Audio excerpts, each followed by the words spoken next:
Hello everyone, I'm Alex. I'm Andy. And today, on Top 5 Showdown, we're going to be going over our top 5 3DS games. As always, comment down below who you think won, and let us know what your list would be. My number 5 is Kirby Planet Robobot.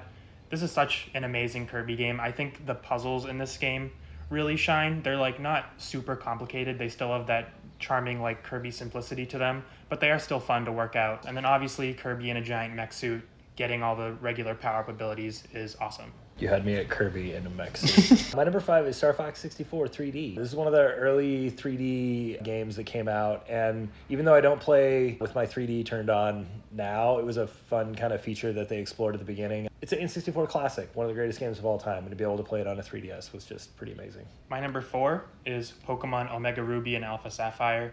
These are the Pokemon games I kind of point people to if they want to get into Pokemon, because I feel like they just perfectly blend what's good about old Pokemon with kind of the quality of life and just better graphics and everything of new Pokemon. Obviously being a remake of Gen 3, they're on the same quality of those gameplay-wise. There's more added here. Obviously we were in the height of Mega Evolutions, which everyone loved.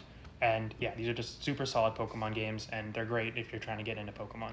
My number 4 is Link Between Worlds. Again, this is just, Nintendo doing something really fun and different with the beloved franchise, and I thought it was just a really amazing game, and you need to release it on the Switch, Nintendo. My number 3 is Animal Crossing New Leaf. There was a few months in middle school where this game was just my entire life. I would, play it on the bus every morning and then play it on the bus on the way home and then play it at night again. And this is definitely my favorite Animal Crossing game. I couldn't really get into New Horizons as much as this game. Going to the island with Cap'n and catching all the rare fish and then selling them and upgrade. Obviously, we all know the gameplay loop of Animal Crossing, and I think this is really where it was at its best. My number 3 is Dragon Quest VII. Unless you played Dragon Warrior 7 on the original PlayStation, this was kind of a Dragon Quest game that we kind of missed here in the US. Dragon Quest VIII was really the breakout game in America for the Dragon Quest line and the modern Dragon Quest games. Dragon Quest VII, it was a really bloated PS1 game that was kind of muddy and ugly, and they streamlined it a little bit, made it look a little bit better, but I think the 3DS is actually the perfect way to play this game.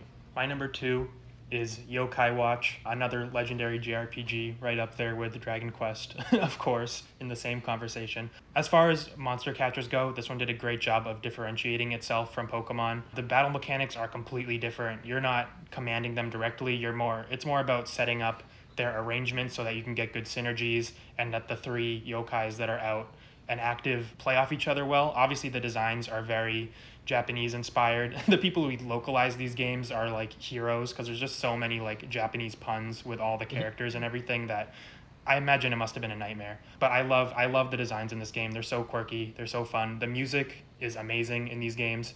And like I said, the battle system, while it is still ultimately about catching little creatures and training them up, is very different from Pokemon and how it actually plays out. My number 2 is Etrian Odyssey 4. Drawing your own map on the bottom screen is super fun and addicting, and this was the most fun. I spent the most time with it because it kind of had a lot of different things. I think Etrian Odyssey 5 is the better game, kind of going back to the early DS roots, but I really liked what they tried to do with kind of the overworld in Etrian Odyssey 4.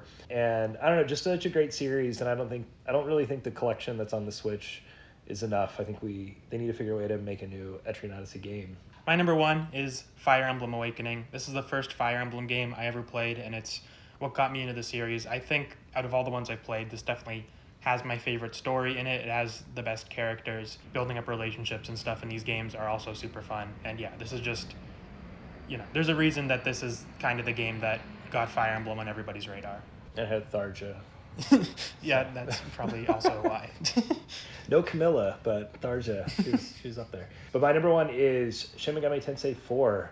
This was the first Shin Megami Tensei game I played, and I loved every minute of it. It has a really kind of steep, learning curve kind of startup area where the difficulty is definitely high. But if you stick with it and figure out how to convince some demons to join you, that it makes it a lot easier. The story here was really great. I've gone back, I love all the SMT games now. I've gone back and played all of them, and I really like the mood and the music. It had a kind of a different take on the narrative with kind of making it kind of like a period piece and then having a twist with that. So, as always, thank you guys for watching.